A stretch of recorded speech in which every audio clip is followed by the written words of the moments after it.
सोचिए, साल है 2026। दुनिया के दो सबसे बड़े आर्थिक सहयोगी अमेरिका और यूरोपियन यूनियन एक दूसरे के आमने सामने खड़े हैं। दांव पर अरबों डॉलर लगे हैं और ये टकराव ग्लोबल पॉलिटिक्स को हमेशा के लिए बदल सकता है।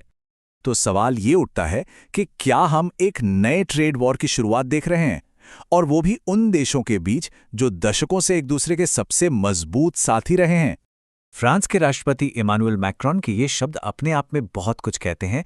ये बताते हैं कि तनाव कितना ज्यादा बढ़ चुका है। पर आखिर बात यहां तक पहुंची कैसे?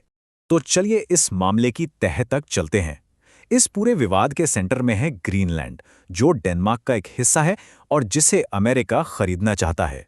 अमेरिकी राष्ट्रपति ट्रंप ने एकदम साफ कर दिया है, अगर 8 यूरोपियन देश ग्रीनलैंड को खरीदने की अमेरिकी कोशिश का विरोध बंद नहीं करते तो उन पर 10% का भारी भरकम टैरिफ लगाया जाएगा। और इसके लिए उन्होंने 1 फरवरी की डेडलाइन भी दे दी है, जिसने इस मामले को और भी ज्यादा गंभीर बना दिया है। अब जो बात वाकई में दिलचस्प है वो ये है कि यूरोपियन यूनियन इस धमकी का जवाब देने की तैयारी कैसे कर रहा है। ऐसा लग रहा है कि ईयू अपने तरकश से एक नया और बहुत शक्तिशाली हथियार निकालने पर विचार कर रहा है। इस हथियार को समझने से पहले इकोनॉमिक कोवर्जन यानी आर्थिक दबाव को समझना जरूरी है।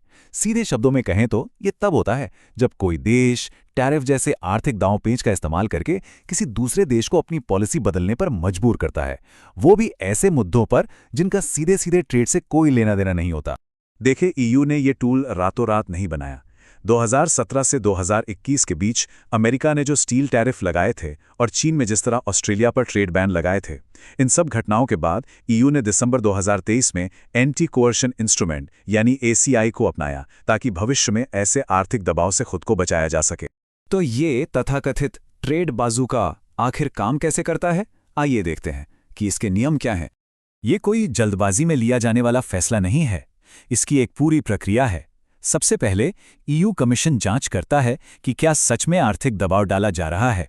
इसके बाद डिप्लोमैटिक तरीकों से मामले को सुलझाने की कोशिश होती है, और अगर बातचीत भी फेल हो जाती है तब जाकर जवाबी कार्रवाई के लिए वोटिंग होती है और उसे लागू किया जाता है। और एसीआई का मतलब सिर्फ टैरिफ लगाना ही नहीं है। ईयू के पास कई सारे ऑप्शंस हैं। वो अमेरिकी कंपनियों के लिए अपने बाजार बंद कर सकता है, उनके इंटेलेक्चुअल प्रॉपर्टी राइट्स को सस्पेंड कर सकता है, या फिर उन्हें सरकारी ठेकों से भी बाहर कर सकता है। आगे बढ़ने से पहले अगर आपको ऐसे ही डेवलप हो रहे ग्लोबल इश्यूज को समझने में दिलचस्पी है तो हमारे चैनल को सब्सक्राइब जरूर करें। और एक ज़रूरी बात, हमारी ये पूरी कोशिश इस विषय को समझने और समझाने की है। इसे किसी भी तरह की खरीदने, रखने या बेचने की सलाह न समझें। ये सिर्फ एजुकेशनल पर्पस के लिए है।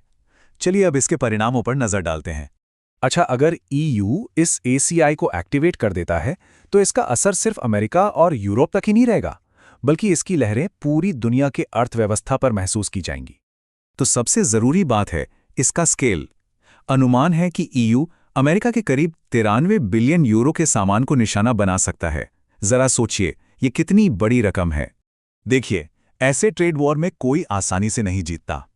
एक तरफ ईयू अपनी संप्रभुता की रक्षा तो कर लेगा, लेकिन वहां के लोगों के लिए चीजें महंगी हो सकती हैं। तो दूसरी तरफ अमेरिका में टेक्नोलॉजी और खेती जैसे सेक्टर्स के एक्सपोर्टर्स को भारी नुकसान होगा और नौकरियों पर भी संकट आ सकता है। तो अब हम आ गए हैं सबसे बड़े सवाल पर। जब दांव पर इतना कुछ लगा है तो क्या यूरोप वाकई अपने इस नए हथियार का इस्तेमाल करने के लिए तैयार है? फैसला लेना बिल्कुल आसान नहीं है। एक तरफ ट्रंप का अपनी धमकियों पर अमल करने का रिकॉर्ड और भविष्य के लिए एक मजबूत मिसाल कायम करने की जरूरत ईयू को एक्शन लेने के लिए उकसा रही है। वहीं दूसरी तरफ ट्रेड वॉर के बेकाबू होने का खतरा, वेस्टर्न सहयोगियों के बीच रिश्ते खराब होने की आशंका और मंदी के दौर में आर्थिक नुकसान का डर उन्हें रोक भी रहा है। और ये सब हमें एक बहुत बड़े सवाल के साथ छोड़ जाता है। क्या हम एक ऐसे दौर में दाखिल हो रहे हैं जहां देश अपनी बात मनवाने के लिए ट्रेड को एक हथियार की तरह इस्तेमाल करेंगे? क्या यही ग्लोबल पावर का नया चेहरा है? एक जरूरी सूचना, ये विश्लेषण केवल शैक्षिक उद्देश्यों के लिए है और इसे किसी भी तरह की वित्तीय या निवेश सलाह नहीं माना जाना चाहिए। कोई भी निर्णय लेने से पहले अपने वित्तीय सलाहकार से सलाह लेना आवश्यक है। किसी भी तरह के नुकसान के लिए चैनल जिम्मेदार नहीं होगा।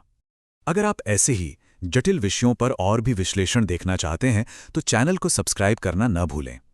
इस पूरे मामले पर आपकी क्या राय है, हमें नीचे कमेंट्स में ज़रूर बताएं। आपका समर्थन ही हमें और बेहतर काम करने की प्रेरणा देता है। देखने के लिए शुक्रिया।